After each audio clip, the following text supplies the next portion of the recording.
Hey guys, what's up? This is Tony from alphapursuits.com. So VIX has come down quite a bit, as you can see on the chart here. Now is going down below even 14. And the last time we went down that much was back in September. And prior to that, it went down below that was back in July. So as you know, when it comes to VIX, whenever it goes down below to the bottom or close to the bottom, it always come back up. So I'm thinking probably it's a time to open a VXX put credit spread position, which I have discussed in one of my blog posts at alphapursuits.com.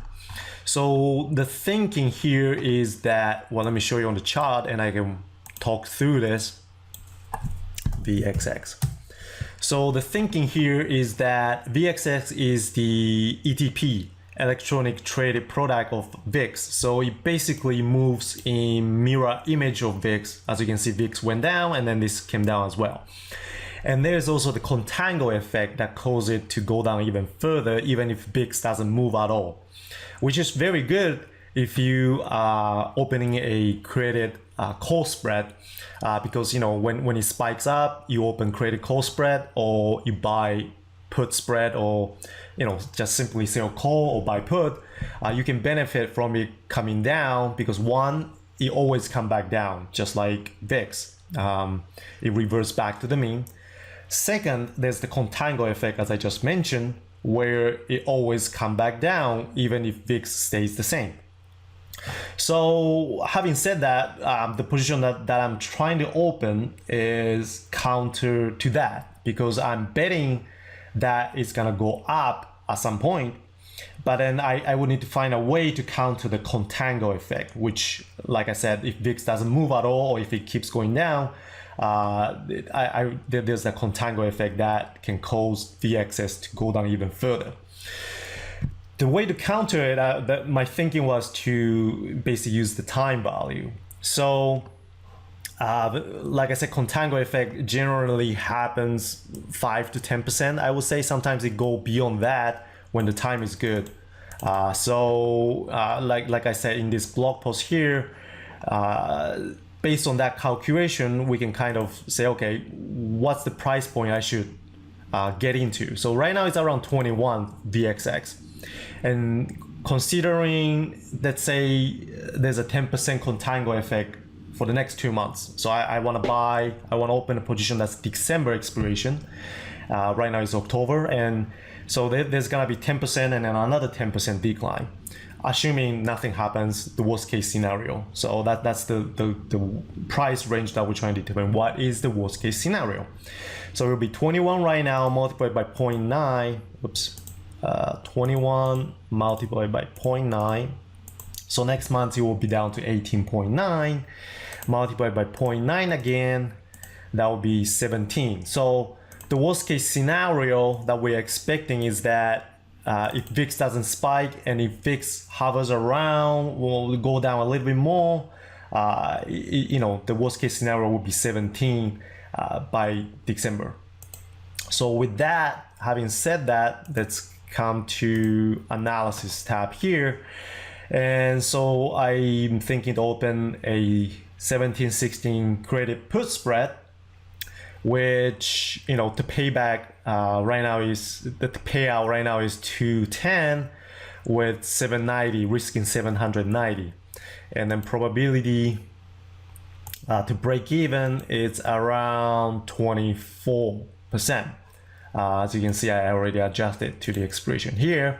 So by expiration, the probability of breaking even is 24, and the payout is 210, maximum lose is 790. So is this a good setup? And that's one of the questions that I always ask myself when I try to open a position. And so that's why I came up with this spreadsheet here.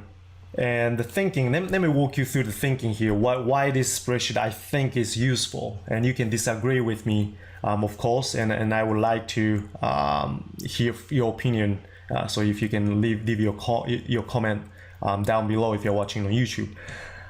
So as you know, flipping a coin is 50-50, right? Unless the coin is rigged. So it's 1-to-1, and then normally the payout is 1-to-1. Okay, so in this case, we're saying, okay, it's a 50-50 winning and losing.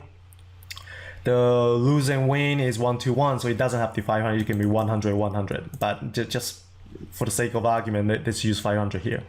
So, you know, with that, I set up the spreadsheet to return a good trade. Now, it's not necessarily a good trade. It's just saying, okay, at least it's the same. You have 50-50 chance of winning and losing. At least if you do this for thousands of times, you should break even, because the winning and losing is 50-50. The payout is 1-to-1. So it's a good trade. Now, it doesn't necessarily mean it's a good trade. Again, it's just saying, okay, the setup, at least you shouldn't lose money. And let's now shift a little bit and consider, you know, casino, like especially roulette. And I did some research of this, and they actually put 0 and 00 in that roulette to shift the chance of winning. And so the house always wins, actually, if you didn't know. I didn't know this until I did this research.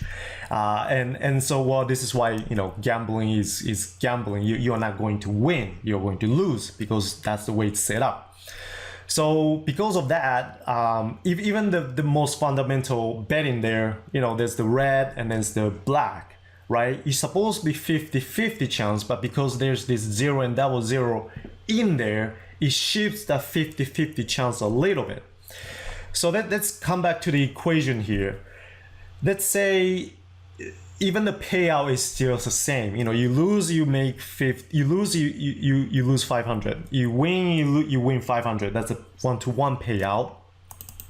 But now the losing is increased by having those. So let's say you're gonna most likely, let's say that shifted to you know, 41% lose. Well, actually 59% losing. So, and so the winning for the house is now, well, for you is now down to 41%, and you're more likely to lose. And obviously this is not a good trade, right? Because if you do this thousands of times, you are not going to make money, because every time you lose 500. Every time you win 500. But you're more likely to lose, because there's 59% of losing. So, you know, that is sort of why it is returning the bad trade here. Okay, now let's move on to options trading.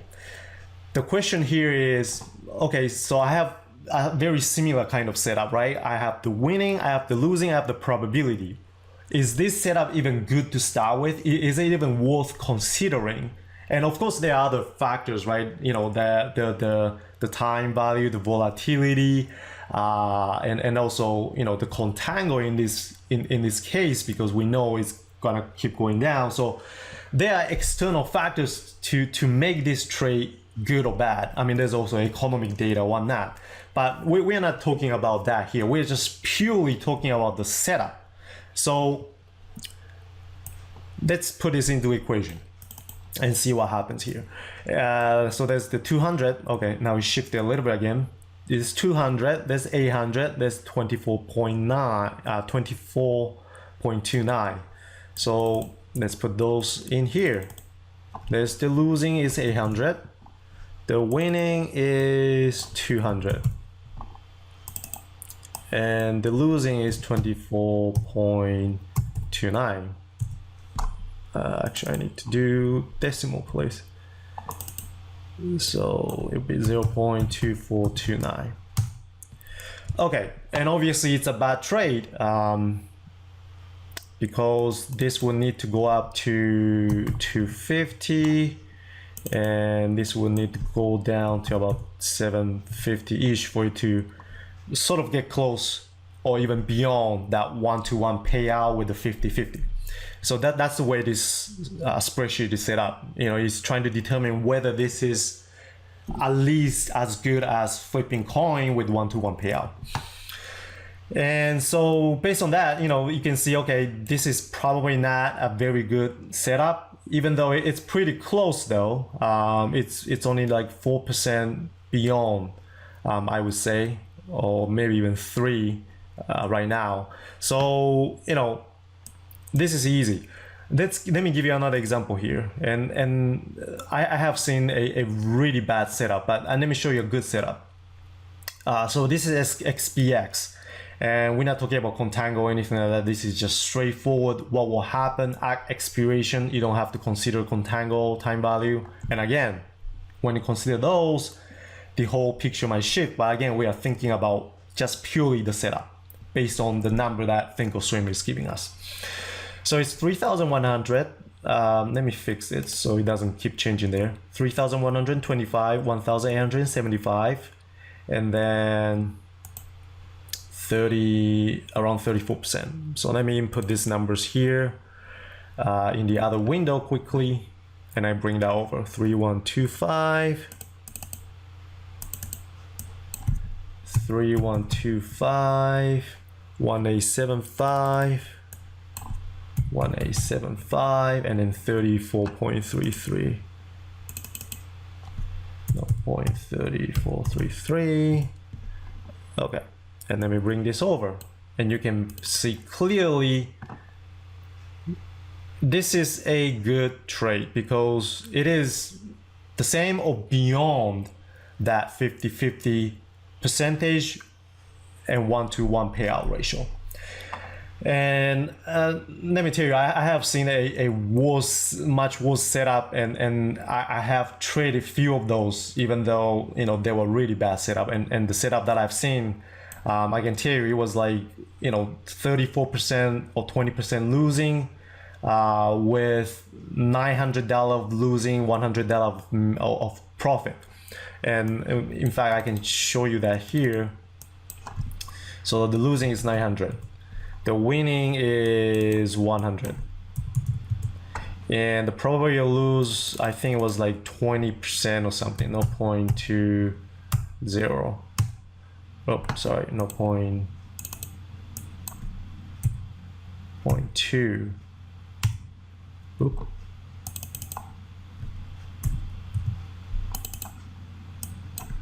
.2. Yeah, here we go. So you can see clearly this is a bad trade. It's a bad idea because it should at least go up to 200, and this should at least go up to 800, go down to 800 for it to become a good trade. And as you can see, when it adds up to 1,000, it's easier to calculate, but a lot of time when we do options trading, it's not. So this is why I think this equation, this formula, this table, this spreadsheet is good, is useful. So let me know what you think. The bottom line is, do not get into a setup, do not try to trade a setup that is not even as good as flipping a coin. That's the message here. So if you like the video, please give it a thumb up, and please leave a comment. I would like to hear what you think, and subscribe to the channel. alphapursuits.com is my blog if you want to check it out, and I'll see you in the next video. Thank you.